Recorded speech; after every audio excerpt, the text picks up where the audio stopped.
Très bien, nous allons toujours poursuivre sur cette même lancée. Alors, très souvent, vous avez besoin de mesures particulières en utilisant déjà un dataset. Est-ce que cela veut dire que vous ne pourrez plus jamais créer des mesures ou quoi que ce soit? La réponse est non. Donc, dans les vidéos précédentes, il y a des gens qui ont posé la question. Est-ce que cela veut dire que si je veux créer une mesure, je dois contacter l'équipe back-end? Non. C'est comme si vous êtes front-end développeur, mais si vous avez besoin d'une fonction ponctuelle qui consomme les données du dataset ou du back-end, vous appelez l'API et puis vous buildez votre fonction que vous utilisez. Donc ici, c'est la même chose. Donc je peux venir ici. Si c'est dans prix, je vais créer une mesure, donc nouvelle mesure ou nouvelle mesure rapide. Donc je vais une nouvelle mesure. Je peux faire du DAX. OK? Donc, je peux écrire la mesure avec DAX ou tout ce que je veux. Donc, je vais l'appeler somme prix qui est égal à sum of prix. OK? OK. Et j'exécute.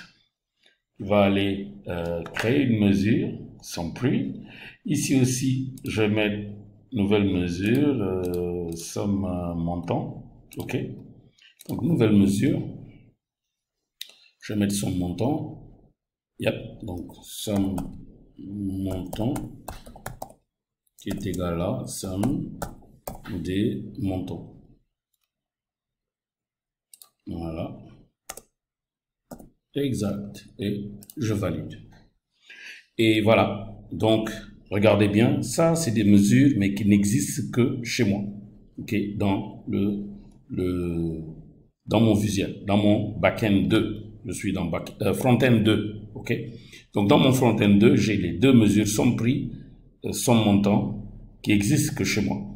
Alors, c'est un avantage de ne pas être là-bas, d'appeler tout le temps pour que les gens rajoutent des choses, mais ça a un inconvénient. Si somme montant, si vous êtes 5 équipes front-end, si somme montant doit être calculé par tout le monde, les best practices voudraient que ça soit centralisé au niveau du back-end. C'est très logique.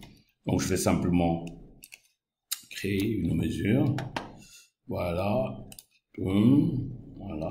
Ça, c'est la somme montant.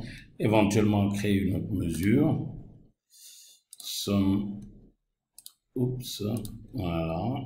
Et mettre ça en haut. Et dire que aussi c'est une carte.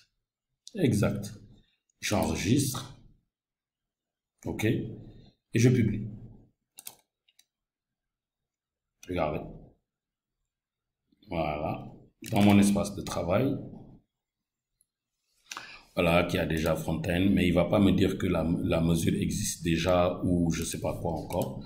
Donc, je vais aller au niveau cloud. J'actualise pour voir les modifications. Excellent. Tout est là. Donc, au niveau cloud, c'est OK. Donc, je vais aller au back-end. Donc, je vais back-end. Je mets actualiser. Regardez. Rien. Absolument rien. Aucune mesure. Donc, ça ne m'impacte pas. OK? Donc, voilà très rapidement pour un peu, si vous avez des mesures précises.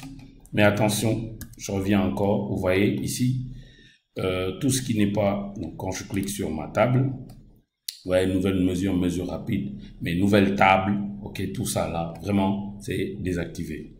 Vous faites ici, voilà, allez, nouvelle mesure rapide, etc., etc. C'est ce que vous pouvez faire. Mais les fonctions in memory, ça, vous pouvez gérer ça à votre propre niveau. Voilà.